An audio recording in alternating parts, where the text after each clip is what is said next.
TikTok. Today I'm going to show you how to make the most juiciest, most delicious pulled pork you've ever tasted. All right, so I am using a Masterbuilt Electric Smoker. This is probably going to take about 8 hours total time. So if you're brand new to smoking, check this out. I'm going to show you how to make the perfect barbecue pulled pork. Now before we start, now you're going to need a 5 to 7 pound bone-in pork butt, and you're going to need some barbecue seasoning. In another video, we're going to show you how to make simple barbecue seasoning if you've never made it before, and you can tweak it yourself any way you want. The first thing you want to do, you want to prepare your smoker. Now, since I'm using a Masterbuilt Electric Smoker, these things are awesome. But if you want to go into the charcoal and the wood thing, you can. No problem with that. It does the same thing, except for the electric smoker, in my opinion, is easier to use, and you don't need to keep fiddling around with the temperature throughout the cook. So you want to prepare a smoker. You want to set the temperature to 225 degrees. Now, the type of wood is up to you. You'll want to probably use hickory or oak with this pork, and it'll set the flavor off right. If you've never messed with a smoker before, you might not understand what the vent holes are for.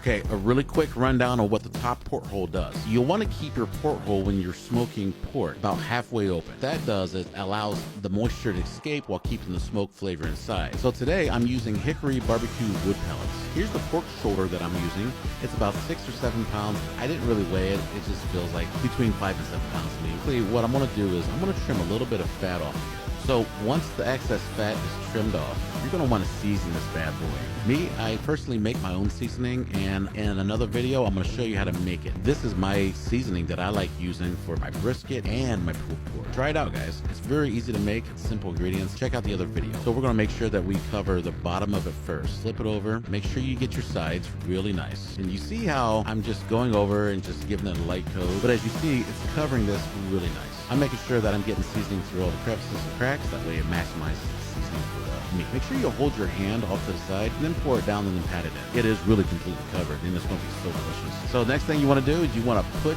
your meat into the smoker and get it prepared. So the process is you're going to smoke it until it reaches an internal temperature of 155 degrees. Now once that's done, you're going to want to wrap this in aluminum foil, because what this will do is it'll retain the rest of the juices that's inside of the pulled pork, and then once it's done, you can mix it all together. It's been about maybe 4 hours, and the internal temperature is now 155 degrees. Now this is how it is supposed to look. It's supposed to look black, like it's smoked, juicy. It's supposed to smell good, and what you do now is you wrap it in aluminum foil. Usually what I do is I have a little tray, and I already put aluminum foil on there, and I just transfer it over to that tray and bring it in and finish wrapping it. And you want to make sure when you wrap it, you want to wrap it where none of the juices leak out, because when it's finished cooking, there's going to be a lot of juices. After I'm done wrapping it, I'll throw it in the oven at 350 degrees and cook it until the internal temperature is about 205. And then once it reaches 205, pull it out, let it rest for an hour, and shred it. Try this recipe out, guys. Let me know how it goes. And if you have any ideas of things that you want me to cook, put them in the comments below. See you guys.